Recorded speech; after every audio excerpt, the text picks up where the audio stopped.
মালয়েশিয়ার আজকের নিউজ। মালয়েশিয়ায় বাগানের কারখানায় বাংলাদেশিদের শোষণ, কর্তৃপক্ষের অভিযান। বিস্তারিত জানতে ভিডিওটির শেষ পর্যন্ত দেখুন। মালয়েশিয়ার কেদাহ রাজ্যের টিকাম বাতুতে পাম অয়েল বাগানের গভীরে লুকিয়ে থাকা একটি অবৈধ ইবর্জ্য রিসাইক্লিং কারখানার সন্ধান পেয়েছে কর্তৃপক্ষ। বাংলাদেশি ও চীনা কর্মচারীদের শোষণ করে কাজে লাগিয়ে অত্যন্ত বিপজ্জনক এই কাজ থেকে মাসে অন্তত ১ কোটি রিঙ্গিত আয় করত পাম বাগানের সাথে জড়িত স্থানীয় মালিকরা। এ সময় বিভিন্ন অভিবাসন অপরাধে ৯ জন বাংলাদেশি এবং একজন চীনা নাগরিককেও আটক করা হয়েছে। বৃহস্পতিবার দেশটির জাতীয় পত্রিকা সিনার হারিয়ানে এক এক্সক্লুসিভ অনুসন্ধানী প্রতিবেদনের পরে আজ অভিযান চালায় কর্তৃপক্ষ।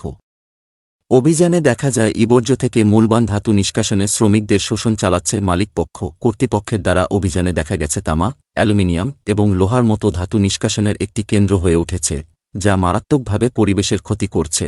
সরকারকে ফাঁকি দিয়ে স্থানীয় এবং চীনা নাগরিকদের দ্বারা পরিচালিত কারখানায় বাংলাদেশি শ্রমিকদের শোষণ করতে দেখা গেছে। সেখানে কাজ করা বাংলাদেশিদের কাগজপত্র ছিল না বলে জানা যায়। অভিযানের সময় আটক একজন নারী চীনা কর্মচারী দাবি করেছেন যে ১,৬০,০০০ বর্গফুট সুবিধাটি তার নিয়োগকর্তারা ইজারা দিয়েছিলেন। তিনি বলেন, আমরা প্রতিদিন ইবর্জ্যের ট্রাক লোড পাই। স্থানীয়ভাবে এবং আন্তর্জাতিকভাবে এসব সংগ্রহ করি এবং অ্যালুমিনিয়াম, তামা এবং লোহার মতো ধাতু নিষ্কাশন করি। আমার নিয়োগকর্তারা বার্ষিক RM100 মিলিয়নের বেশি আয় করেন। চীনা কর্মী তার ৫০ দশকে দাবি করেছিল যে সে মাসিক ২,০০০ চাইনিজ ইউয়ান, প্রায় ১,৩০০ RM উপার্জন করে এবং তার নিয়োগকর্তাদের দ্বারা চাকরিতে প্রতারিত হয়েছিল। কথিতভাবে কাজের জন্য মরিজা, তিনি চীনের হাংঝোতে তার বৈধ প্রকৌশলের চাকরি ছেড়ে চলে যান।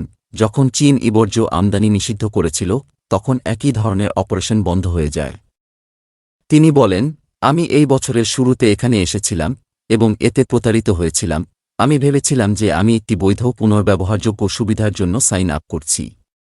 অভিযানের সময় NST-এর চেকগুলোতে স্থানীয় এবং বিদেশি সংস্থাগুলোর সাথে শিল্প বর্জ্য বিক্রি এবং প্রক্রিয়াকৃত নিষ্কাশিত ধাতু কেনার সাথে সুবিধার লেনদেনের নথি পাওয়া গেছে।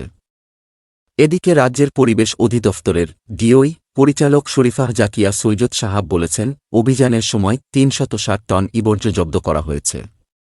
তিনি বলেন, অধিদপ্তরের ২ মাস নজরদারির পর অভিযান চালানো হয়। তিনি বলেন, অনুমোদন ছাড়াই নির্ধারিত বর্জ্যের বেআইনি পুনরুদ্ধারের জন্য পরিবেশগত গুণমান আইন ১৯৭৪ সনের ধারা ৩৮(১) এর অধীনে সুবিধাটির একটি স্টপওয়ার্ক অর্ডার নেওয়া হয়েছিল। মামলাটি ১৮(১)৩৪(১) এর ধারার অধীনে তদন্ত করে ব্যবস্থা নেওয়া হবে।